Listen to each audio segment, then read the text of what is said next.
Brother took $30,000 from me, called it ancient history when I wanted it back, and then posted vacations online. Now he's facing prison for committing fraud and is begging for forgiveness. I never imagined I'd be sharing this story, but watching my brother's luxury vacation postings on social media while he sits on $30,000 of my money has pushed me past my breaking point. 5 years ago, I made the stupid mistake of trusting family over my own financial security, and now I'm watching the consequences play out in real time through Instagram stories and posts from the Maldives. Let me start from the beginning. In 2019, my grandmother passed away, leaving me with an inheritance of $50,000.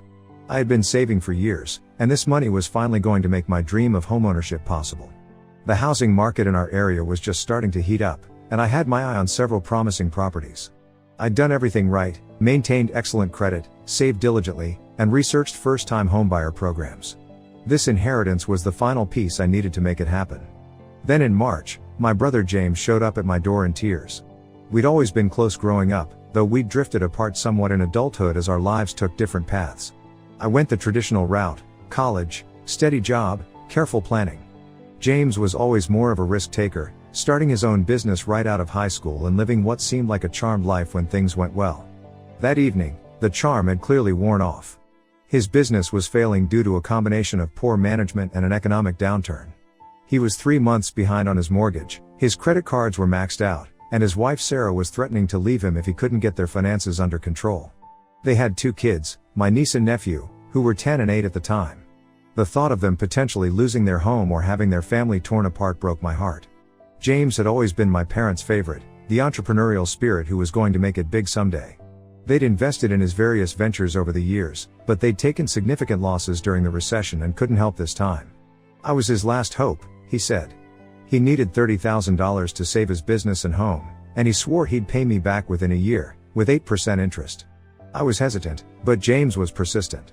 He brought up all our shared childhood memories, reminded me how he'd always looked out for me when we were kids, though my recollection of this differs from his. He even started crying when talking about how he couldn't bear to tell his kids they might have to leave their home and school. I agreed to lend him the money, but I insisted on a written agreement. James readily signed it, probably thinking he'd never have to honor it.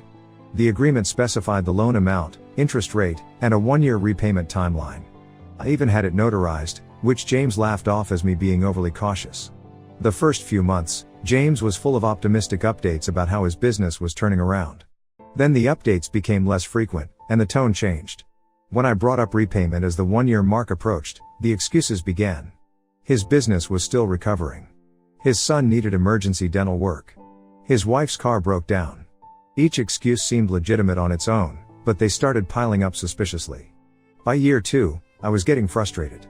The housing market in our area had exploded, and properties that would have been within my reach with my original down payment were now completely unattainable. I was stuck in an increasingly expensive rental, watching my monthly payments climb while my dream of homeownership slipped further away. Meanwhile, James's social media told a different story than his excuses. While telling me he was still struggling financially, he was posting about home renovations, his new gaming setup, and weekend getaways. Nothing extravagant enough to call him out on directly, but enough to make me question his claims of financial hardship. I tried bringing up the loan in person at family gatherings, but James became an expert at avoiding me. He'd suddenly need to help with the kids or take an important business call whenever I approached. Our parents, when I confided in them, told me to be patient and understanding. Family helps family, they said, conveniently forgetting that's exactly what I'd done, helped family, only to be taken advantage of. The situation remained in this frustrating limbo until last week, when James posted about his upcoming dream vacation to the Maldives. Not just any vacation, we're talking first-class flights, an overwater bungalow at a luxury resort, and a packed schedule of expensive excursions. The total cost, from what I could piece together from his posts, was well over $15,000. I couldn't believe my eyes. Just 3 days earlier, he'd sent me a long text about how he was still struggling and needed more time to get his finances in order before he could start repaying me. Seeing him post about living his best life and treating himself because he deserved it made something snap inside me. I sent him a text, pointing out that the money he was spending on his vacation could have gone toward his debt to me. His response was what finally pushed me to take action. Come on, that was 5 years ago. Ancient history. You can't expect me to put my whole life on hold over ancient history. I'll pay you back when I can, but I need to live my life too. Ancient history. Those words kept repeating in my head. My lost opportunity to buy a house before the market went crazy, ancient history. The years of stress and resentment watching him live luxuriously while dodging my requests for repayment. The fact that I had to delay starting a family because I couldn't afford it without the financial cushion he took from me. That's when I decided enough was enough. I've consulted a lawyer, who confirmed that my notarized agreement is legally binding. I'm now in the process of taking legal action to recover my money, plus the accumulated interest. When I informed James of this, he exploded, calling me heartless and saying I was destroying our family over just money. The family has predictably taken his side. Our parents are telling me I'm being too harsh, that I should be more understanding of his situation. They seem to forget that I'm in my situation precisely because I was understanding of his. Even our extended family has gotten involved, with aunts and uncles calling to tell me how disappointed they are in my decision to attack my own brother. But I'm done being the understanding sibling who gets taken advantage of. But am I the asshole for asking for my money back? Update 1. First, thank you all for the supportive comments and advice. I want to address some common questions I've been seeing. Yes, I have the loan agreement in writing and it was notarized. I know some people think I should have asked for collateral too, but honestly, I never imagined my own brother would do this to me. For those asking why I waited 5 years, I tried collecting numerous times throughout the years. I have documented evidence of at least 30 attempts to discuss repayment, all met with excuses or ignored. I was trying to be understanding because he's family, which I now realize was a mistake. Several people suggested I might be jealous of my brother's success. Let me be clear, I'm not jealous of someone who built their success on stolen money. I'm angry about being taken advantage of and watching him splash my money around on social media while I'm still dealing with the consequences of helping him. To those saying family is more important than money, where was that family loyalty when he was spending thousands on vacations instead of repaying me? Why am I the only one expected to sacrifice for family? And for everyone asking about my parents, yes, they've always favored James. I've gotten dozens of messages asking about the family dynamic, and you're right, this loan situation is just the latest example of a long pattern. Now, on to the update. It's been 2 weeks since I sent the legal notice to James, and the resulting chaos in our family has surpassed even my worst expectations. I thought I was prepared for the fallout, but watching the people I've known my entire life choose sides in this conflict has been both enlightening and heartbreaking. The morning after my lawyer sent the notice, my phone exploded with notifications. James had apparently spent the night calling every family member in our contact list, spinning a tale of victimhood that conveniently omitted key details. According to him, his ungrateful sibling was trying to destroy him over an old family loan that he was always planning to repay. No mention of the Maldives vacation, the signed agreement, or the years of dodged responsibilities. My parents showed up unannounced at my apartment that evening.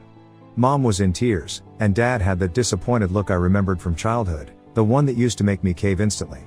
They sat at my kitchen table and tried every emotional manipulation technique in their parental playbook. The conversation went about as well as you'd expect. My mother immediately started in on me. How could I be so heartless? He has children to think about. What kind of person tries to bankrupt their own brother over money? She'd raised me better than this. Of course I was being difficult about this. I was single, I didn't have any real responsibilities, but James had a family to support. She'd always thought I was selfish, but this was a new low, even for me. The way she spat out the word single like it was some kind of moral failing, as if my lack of children somehow made my financial stability worthless, just perfectly summed up how they've always seen me in this family. I reminded her that I also had life plans that were derailed by this loan, but she waved that off. You're single, you have time to recover. James has responsibilities. The fact that I'm single precisely because I couldn't afford to move forward with my life plans seemed lost on her. When I mentioned that James's recent vacation booking suggested he was doing just fine financially, Dad actually defended it. He works hard. He deserves to enjoy life a little. That's when I lost my patience and showed them the folder I'd been building. Screenshots of James's social media posts over the past 5 years, showing a pattern of luxury purchases and vacations. Texts and emails documenting my attempts to collect and his increasingly dismissive responses. Bank statements showing how my rental costs had increased while I remained unable to buy a home. Most importantly, a calculation of how much money I'd lost by not being able to buy a house when I originally planned to. Their responses were telling. Mom couldn't look at the evidence, literally turning away from my laptop screen. Dad examined everything carefully but still insisted that there must be another way to resolve this without legal action. When I asked what that way might be, given that I'd spent 5 years trying to resolve it amicably, he had no answer. They left shortly after, with Mom in tears and Dad shaking his head, but not before Mom got in one last dig. I hope you're happy knowing you're tearing this family apart.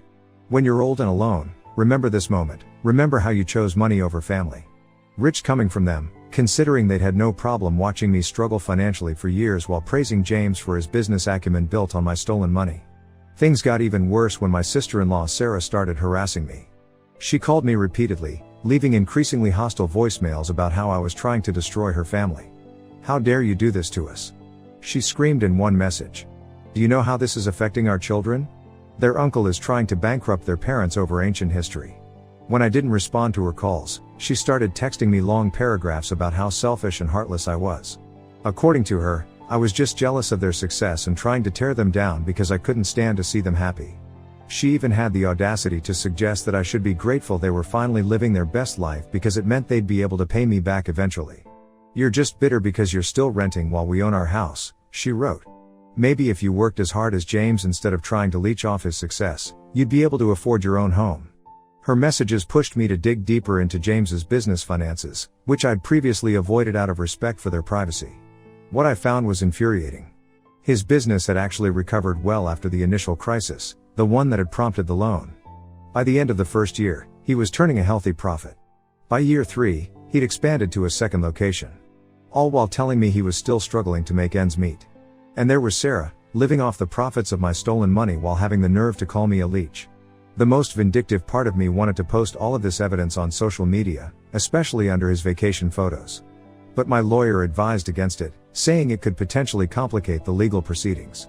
Instead, I've been methodically documenting everything. Every accusatory text from relatives, every social media post showing his spending, every email where he acknowledges the debt but refuses to pay. The most surreal moment came when James's latest vacation photos were posted while I was meeting with my lawyer. There he was, lounging in an infinity pool overlooking the ocean, captioning it "living my best life, ignoring the haters." The timestamp showed he'd posted it during our scheduled meeting about his legal response to the lawsuit. My lawyer, reviewing the growing evidence of James's financial deception, seems increasingly confident about our case. The signed agreement, combined with documented proof of his ability to pay and his choice to spend money on luxuries instead, makes it pretty clear this isn't a case of can't pay but won't pay. As this update comes to a close, James has just filed his official response to the lawsuit. His lawyer's arguments are as creative as his excuses for not paying, claiming the agreement was signed under duress, arguing that as a family member I should have known it wasn't meant to be legally binding, even suggesting that my documentation of his spending amounts to harassment. But the most telling detail is buried in his financial disclosure. The Maldives vacation was paid for in full, in cash, just 2 days after he last texted me saying he couldn't afford to start repaying the loan. Some family members are still pushing me to drop the lawsuit, warning that I'll regret destroying the family over money. What they don't understand is that James already did that when he chose to exploit my trust and kindness. I'm not destroying anything, I'm just finally refusing to maintain the facade that everything is fine while being taken advantage of. The next hearing is scheduled for next week, and despite the emotional toll, I'm more determined than ever to see this through. I'll post another update after the hearing next week if there are any significant developments. Thank you all for the support and validation. It really helps knowing I'm not crazy for finally standing up for myself after all these years. Update 2. After my last update, things have gotten both better and worse, if that makes sense. The initial hearing was yesterday, and some interesting information has come to light that makes me even more certain I made the right decision in pursuing legal action. My lawyer had requested detailed financial records from James as part of the discovery process. What we found was far worse than I'd imagined. Not only had his business recovered within months of taking my loan, but he'd also been systematically hiding his true financial situation from everyone. Remember how Sarah had been harassing me about trying to bankrupt them?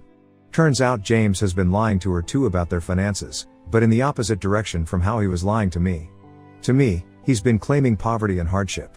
To Sarah and their friends, he's been bragging about business success and upcoming expansions. He's been maintaining two completely different narratives, the successful businessman for his social circle, and the struggling entrepreneur for anyone he owes money to. The Maldives vacation? That wasn't even their most expensive trip this year. They took a luxury cruise in January that cost nearly $20,000, but James kept that off social media because he was in the middle of telling me he couldn't even afford to start making small repayments. During the hearing, James tried to argue that the loan agreement shouldn't be enforceable because we're family, and he claimed he signed it under emotional duress. The judge wasn't impressed, especially when my lawyer presented evidence of his recent spending alongside his texts claiming financial hardship. James's face when his bank statements were brought out in court, I wish I could frame that moment and hang it on my wall. The most infuriating part was learning that James had actually taken out a business loan 3 years ago to open his second location. He had no problem making regular payments on that loan, proving he could have been paying me back this entire time. When the judge asked him to explain why he prioritized the bank loan over his debt to me, his response was telling. The bank wouldn't understand about family circumstances like my sister should. My parents were in the courtroom too, though they hadn't told me they were coming. Mom kept making these little gasping sounds every time a new piece of evidence was presented, like she couldn't believe her precious son would do such things. Dad just sat there getting progressively redder in the face. I thought he was angry at James at first, but during the recess, he cornered me in the hallway and started yelling about how I was humiliating the family by airing our dirty laundry in public. I didn't engage with him, just walked away like my lawyer advised. But I wanted to scream back that James had humiliated me for 5 years, watching me struggle with rising rent while he spent my money on luxury vacations. The family's reputation seemed to matter more to Dad than the fact that his son had essentially stolen $30,000 from his daughter. The real bombshell came when we discovered that James had used my loan as proof of assets when applying for his business loan. He'd actually listed it as a private investment in his business plan, not a personal loan, making it look like he had more capital than he did. So not only did he take my money under false pretenses, but he also used it to fraudulently obtain more money from the bank. My lawyer's eyes practically lit up when she saw this documentation. Sarah has suddenly gone quiet after weeks of harassing me. I'm guessing she finally saw the real financial documents and realized just how much her husband has been lying to everyone. I almost feel sorry for her, but then I remember all the nasty messages she sent me about being jealous of their success. The judge has ordered a full forensic accounting of James's business and personal finances for the past 5 years. James's lawyer tried to argue this was unnecessary, but given the evidence of financial deception already uncovered, the judge wasn't having it. We're scheduled for another hearing in 2 weeks once the accounting is complete. Family telling me I should be ashamed of myself for destroying my brother's reputation. Apparently, word has gotten around about what was revealed in court. But I didn't destroy anything. James did that himself when he chose to lie and deceive everyone for years. I'm just finally pulling back the curtain on his schemes. Some relatives have suggested I drop the case and accept a partial payment to keep the peace. They don't seem to understand that peace was never an option once I discovered the extent of James's deception. This isn't just about the money anymore, it's about holding him accountable for years of lies and manipulation. Update 3, the forensic accounting results are in, and my lawyer wasn't kidding when she hinted there would be more surprises. I needed a few days to process everything before writing this update because what we uncovered goes beyond just my loan. For those asking in the comments about bank fraud, you were right. James didn't just use my loan as proof of assets for one business loan. He's been running a complex shell game, taking loans from multiple banks using the same assets as collateral, including my investment. Each new loan was used partly to pay off previous ones, creating an illusion of successful business growth. My $30,000 was essentially the foundation for a house of cards that's now starting to collapse. The forensic accountant found that in the first year after taking my loan, James's business actually generated over $200,000 in profit. Instead of repaying me, he used that money to put a down payment on an investment property, which he then used as collateral for more loans. He kept telling me he was struggling while systematically using my money to build his personal real estate portfolio. During the most recent hearing, James tried a new strategy. Through his lawyer, he offered to pay me back the full amount plus interest if I would sign an NDA and agree not to share any information about his financial practices with the banks he borrowed from. The judge's reaction was priceless. She actually laughed out loud and reminded his lawyer that attempting to cover up bank fraud with an NDA could be considered conspiracy. My parents have done a complete 180, but not in the way you might expect. Instead of finally accepting that James was in the wrong, they're now blaming me even more intensely. According to them, if I hadn't selfishly pursued legal action, none of James's creative business practices would have come to light. Mom actually said I was destroying my brother's life over a little loan between family. When I pointed out that bank fraud was a serious crime, Dad told me I should be ashamed for caring more about banks than my own brother. Sarah has filed for separation. Not because of the lying or fraud, mind you, but because the impending legal consequences might affect their lifestyle. She sent me a long email blaming me for forcing her to leave James by exposing his financial dealings. Apparently, I should have just accepted being stolen from so her children could continue enjoying luxury vacations. The forensic accountant also uncovered that James has been hiding money in offshore accounts. Remember that cruise they took in January? It was paid for through a shell company registered in the Cayman Islands. My lawyer estimates that he's moved over $500,000 offshore in the past 3 years while claiming he couldn't afford to repay my $30,000. The judge has frozen all of James's known assets pending further investigation. His lawyer tried to argue this was unnecessary since James had offered to pay me back, but given the evidence of systematic fraud, the court wasn't taking any chances. As my lawyer explained, this isn't just about my loan anymore, it's about potentially years of financial crimes. James finally tried to talk to me directly after the hearing. He was crying, saying he never meant for things to go this far. He claimed he had always intended to pay me back, but the opportunities to grow his business kept coming up, and he convinced himself that building a bigger company would ultimately be better for everyone. When I asked why he spent money on luxury vacations instead of repaying me, he said he had to maintain appearances for business networking. The criminal investigation is now officially underway. My lawyer says I should prepare for this to get messier before it gets better. Some of James's business associates are already being questioned, and there's talk of a wider fraud investigation involving multiple banks. I'm trying to stay focused on the legal proceedings and not let the family drama consume me, but it's hard when my parents keep trying to guilt me into dropping everything before it's too late. Too late for what? For James to avoid consequences?